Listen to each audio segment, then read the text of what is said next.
Elks, cows, and wildflowers. The image of autumn mesmerizes someone's heart, whilst others often associate the sight of the falling leaves with the feeling of losing one's vitality irreversibly. Whenever a new autumn season arrives, I often begin to reflect upon the meaning of immortality, or specifically the advantage of the lack of eternity in terms of various culture traditions. For instance, the religious dogma or political ideas, although the actual longevity of any arbitrary biological being. Oh, this lady is hungry. Look at her. She really loves me. The meaning of love and hatred, hope and disillusion switch back and forth this autumn. As China-American trade war worsened and the Swedish government continued to display their inability to find adequate solutions which would abate a few of the most cumbersome domestic problems, phrases such as climate change, environmental calamities, became important elements in everyday conversations. It feels incredible that one person can do this and then tens of thousands of children from all around the world are doing the same thing. The hysteria movement is not about science. If it were about science, it would be led by scientists rather than by politicians and a mentally ill Swedish child who is being... I should be back in school on the other side of the ocean. Yet you all come to us young people for hope. How dare you? But if you ever needed to know just how inane the climate carry-on is, just look at all the fuss about the 16-year-old Swedish activist Greta Thunberg arriving in New York. Do I believe that Greta Thunberg has the solution to such a complex problem? My understanding is very limited. However, I do understand the seriousness of global warming and environmental problems. I admire her tenacity. However, I would like to see a very, very different action. I think Greta could do so much more for this movement by asking the governments around the world to give young people a better education in geology, ecology, and water resource management. But enjoying a hike in this beautiful, beautiful Swedish forest, I feel I'm really privileged who could enjoy such a wonderful experience in Scandinavia. Do I think it is immoral to criticize Greta's speech? No, I believe the freedom of speech is paramount. Nevertheless, the comment from the gentleman reveal really so much more about their own ignorance about this difficult challenge which we have to face in this century, and also their reluctance towards a new generation who would like to replace the old consensus with new thought.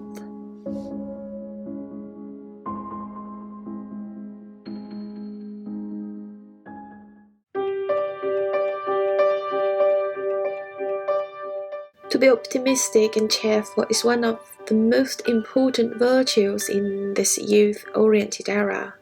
When browsing around various internet fora, the debating netizens often choose to follow one side, demonizing the other. One of the most popular critical counter-arguments against Thunberg's action is her inability to understand the fact that the poor countries desire to make substantial industrial progresses, which require an increased amount of emission of carbon dioxide and other particles. Others love to stress the fact that it is expensive to have a distribution system which relies heavily on the renewable energy resources which poor countries simply could not afford.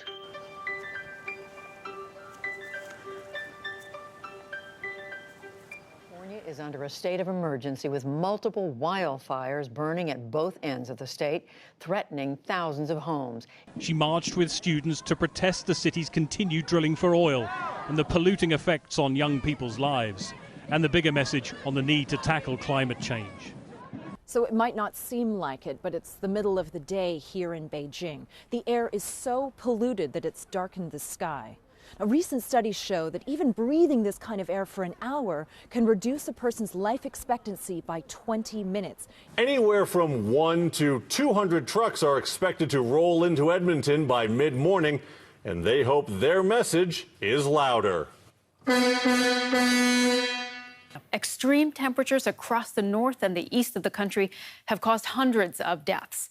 In the south, the searing hot spell has led to severe water shortages. The situation has reached a crisis point in Chennai. This is India's 6th biggest city. It is not possible to ignore the influx of the alarming news headlines and the dystopian imagery from all around the world, as the internet has brought all of us closer and closer to each other. When enjoying this picturesque Swedish landscape, it is impossible to not ask myself how many people in Sweden realize the privilege of being able to live upon this soil. Amidst thousands of sophisticated ideologies, fervent opinions and catchy slogans, an increased number of enthusiastic netizens start to demonstrate a sturdy allegiance to a specific group consensus, as if the social conventions have replaced the role of various ancient ecclesiastic slogans. To break free is an action of asking for a path towards alienation, to be ostracized from the well-balanced and open-minded crowd.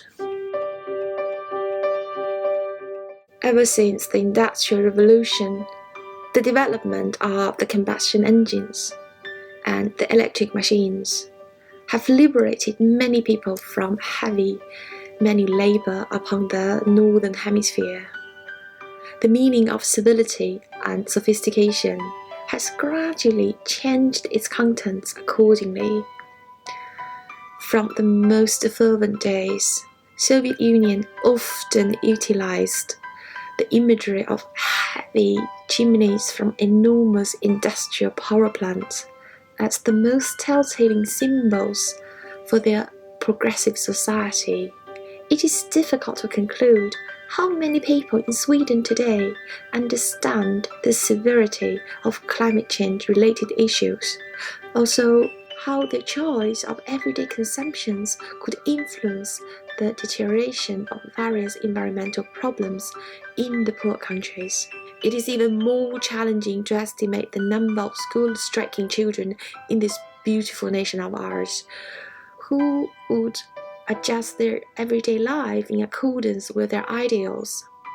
For all these reasons, I believe a very important step towards a substantial change of paradigm is the improvement of the school curriculum, especially in terms of adult learning.